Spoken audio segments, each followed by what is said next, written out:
ಇವತ್ತು ಜಿಲ್ಲಾ ಪಂಚಾಯತ್ ಇದೆ, ಏನಾದ್ರು ಇದೆ ಅಂದ್ರೆ ನನಗೆ ಬೇಕು ನಿಮಗೆ ಬೇಕು ಅಂತ ನಾವು ಆಶೆ ಪಡ್ತೇವೆ.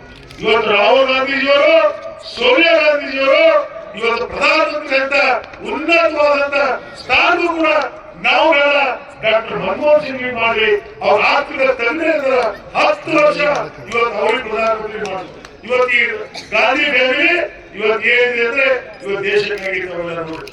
ಇವತ್ತು ಬಂದ್ರೆ ತಾವು ಬೀದರ್ ಜಿಲ್ಲೆ ಬರಬೇಕಾಗಿತ್ತು ಅಂದ್ರೆ ಬೀದರ್ ಜಿಲ್ಲೆಯಲ್ಲಿ ಏನಾಗಿದೆ ಕಳೆದ 10 ವರ್ಷಗಳಿಂದ ನೀವು ಕೂಡ ನೋಡಿದ್ರಿ ಅಂತ ನಾನು ಭಾವಿಸ್ತೇನೆ.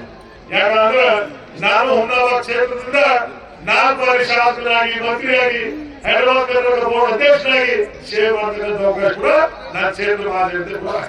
ಆದ್ರೆ ಚುನಾವಣೆಯಲ್ಲಿ ಮನೆಯವರಿಗೆ 1312 ಸೋಲಕ್ಕೆ ಆದ್ರೂ ಕೂಡ ಜನರ ಮಧ್ಯದಲ್ಲಿ ನಾವಿದ್ದು ಜನರ ಸೇವೆ ಮಾಡ್ತಕ್ಕಂಥ. ಇವತ್ತು ತಾವು ವಿಚಾರ ಮಾಡಬೇಕಾಗಿದೆ, ಈ ಚುನಾವಣೆಯಲ್ಲಿ ಸಾಗರ ಕ್ಷೇತ್ರದಲ್ಲಿ ಯಾಕೆ ಮತ ಹಾಕಿದ್ರೆ ನಮ್ಗೆ ಏನಿದೆ ನಿಮ್ಗೆಲ್ಲರೂ ಕೂಡ ವಿಚಾರ ಮಾಡ್ತಕ್ಕಂಥದ್ದು. ಈಗಾಗಲೇ 10 ವರ್ಷ ಭಗವಂತ ಅವರಿಗೆ ಅವಕಾಶ ಕೊಟ್ಟಿದ್ದಾರೆ. 10 ವರ್ಷದಲ್ಲಿ ಅವ್ರು ಏನ್ ಕೆಲಸಗಳು ಮಾಡಿದಾರ, ಏನ್ ಕಾರ್ಯಕ್ರಮ ಕೊಟ್ಟಿದಾರ, ಏನಾಗಿದೆ ಅಂತ ಎಲ್ಲ ತರಬೇತಿ.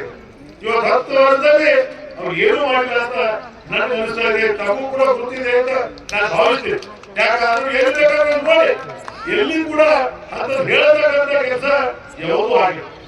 ಇವತ್ತು ಅದೇ ನಮ್ಮ ಭಾಗದ ಮಲ್ಲಿಕಾರ್ಜುನ ಖರ್ಗೆಜಿಯವರು ರೈಲ್ವೆ ಮಂತ್ರಿಗಳಿಂದ ಅನೇಕ ರೈಲುಗಳು ಬೀದರ್ ಹಿಡ್ಕೊಂಡು ಇಡೀ ರಾಜ್ಯದ ಅನೇಕ ಹೊಸದಾಗಿ ರೈಲ್ವೆ ಪ್ರಾರಂಭ ಮಾಡ್ತಕ್ಕಂಥ ಕೆಲಸ ಮಾಡಿ ಬಂದ್ರೆ ತಾವೆಲ್ಲ ವಿಚಾರ ಮಾಡಿ.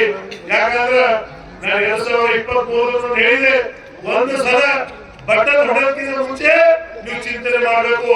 ಬರ್ತಕ್ಕಂಥ 7ನೇ ತಾರೀಕು ಇದೊಂದು ದೊಡ್ಡ ಚುನಾವಣೆ ಇದೆ. ಇವತ್ತು ಆ ಚುನಾವಣೆಯಲ್ಲಿ ಕಾಂಗ್ರೆಸ್ ಪಕ್ಷಕ್ಕೆ ಸಾಗರ ಖಂಡಿತವರಿಗೆ ನೀವೆಲ್ಲ ಮತ ಬೆಂಬಲ ಕೊಡಬೇಕಾಗಿದೆ.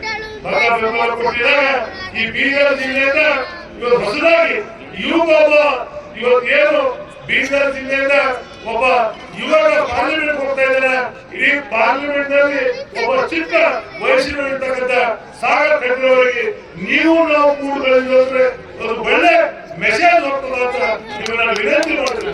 ಇವರ ಮನೆ ವಿದೇಶಿಗಳು ಹೇಳಿದ್ರು, ಮಹಾರಾಜಿಯವರು ಹೇಳಿದ್ರು, ನಾನು ಕೂಡ 54,000 ಓಟ್ ನೋಡಿದೀನಿ. ಅವರು ವಿದೇಶಿಗಳು ಅನೇಕ ಕೆಲಸಗಳು ಮಾಡಿ ಬಹಳ ಹೋರಾಟ ಮಾಡ್ತಾ ಇದ್ರು. ಇದ್ರಿ ಇವತ್ತು ನಾನು ಈ ಬಸವ ಕಲ್ಯಾಣ ಬಸವಣ್ಣ ಕರ್ಮಭೂಮಿ ಶರಣ ನಾಡು ಇವತ್ತು ನಾವೆಲ್ಲ ವಿಚಾರ ಮಾಡಿ ಬುದ್ಧಿಜೀವಿಗಳಿದ್ರಿ. ಇವತ್ತು ಯಾಕಂದ್ರೆ ಬಸವ ಕಲ್ಯಾಣದಿಂದ ನಮ್ಮ ಈ ಚುನಾವಣೆ ಬಹಳ ಬಹುಮತ ಸಿಗಬೇಕಾಗಿದೆ. ಇವತ್ತು ನಾನು ಈಶ್ವರ ಖಂಡ್ರೆಯವರು ಇವತ್ತು ಇಡೀ ಬೀದರ್ ಜಿಲ್ಲೆ ಪ್ರವಾಸ ಮಾಡುವಾಗ ಇವತ್ತು ಬಸವ ಕಲ್ಯಾಣ ಇರ್ಬೋದು, ಹುಮ್ನಾಬಾದ್ ಇರ್ಬೋದು, ಬಾಲ್ಕಿ ಇರ್ಬೋದು, ಔರಾದ್ ಇರ್ಬೋದು, ಹಳದ್ ಇರ್ಬೋದು, ಎಲ್ಲಾ ಕ್ಷೇತ್ರದಲ್ಲಿ ನಮ್ಮ ಪಕ್ಷದ ಅಭ್ಯರ್ಥಿಗೆ ಅತಿಯಾದಂತ ಅಮೂಲ್ಯವಾದ ಮತ ಕೊಡಬೇಕು ಅಂತ ನಾವೆಲ್ಲ ನಿರೀಕ್ಷೆ ಇದೆ. ನಾವು ನಿರೀಕ್ಷೆ ಇದೀವಿ ಅಂದ್ರೆ ನಾವು ಯಾರು ಭಾಷಣ ನಿರೀಕ್ಷೆ ಮಾಡ್ತಾ ಇದೀವಿ. ಇವತ್ತು ನೀವು ನಮ್ಮ ಎದುರಿಗೆ ಕೂತಿದ್ರಿ, ನಮ್ಮ ಮತದಾರರು, ಮತ ಬಾಂಧವರು, ನಮ್ಮ ದೇವತೆ ನೀವೆಲ್ಲ ಆಶೀರ್ವಾದ ಮಾಡ್ಬೇಕಾಗಿದೆ. ನೀವು ಆಶೀರ್ವಾದ ಮಾಡಿ. ಯಾಕಂದ್ರೆ ಒಂದ್ಸಲ ನೋಡಿ ಎಲ್ಲರಿಗೂ ನೋಡಬೇಕು ವಿಷಯ. ಈಗ ಅವ್ರಿಗೆ ಅವಕಾಶ ಕೊಡಿದ್ರಿ, ಒಂದ್ಸಲ ಸಾಗರ ಕಟ್ಟಡ ಅವಕಾಶ ಕೊಡಿ, ನೋಡೋಣ ಸಾಗರ ಕಟ್ಟಡ ಯಾವ ರೀತಿ ಕೆಲಸ ಮಾಡ್ತಾರ, ಯಾವ ರೀತಿ ನಿಮ್ ಜೊತೆ ಭಾಗಿಯಾಗ್ತಾರ. ಒಂದು ಅವಕಾಶ ಕೊಟ್ಟರೆ ಮಾತ್ರ ನಿಮ್ಗೆ ನೋಡಕ್ ಸಾಧ್ಯ. ಆದ್ರೆ ದಯಮಾಡಿ ಈ ಚುನಾವಣೆ ಬಹಳ ಮಹತ್ವದಂತ ಚುನಾವಣೆ ನೋಡ್ತಾ ಇದ್ರಿ.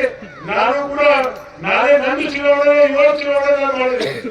ಇವತ್ತು ಚುನಾವಣೆ ಮಾಡಿದಾಗ ಇವತ್ತು ರಾಷ್ಟ್ರ ನಾಯಕರು ಕೂಡ ಯಾವ ಮಟ್ಟಕ್ಕೆ ಬಂದಿದ್ದಾರೆ, ಯಾವ ಮಟ್ಟಕ್ಕೆ ಮಾತನಾಡ್ತಾ ಇದ್ದಾರೆ ಇವತ್ತು ನನಗಂತೂ ಆಗ್ತಾ ಇಲ್ಲ.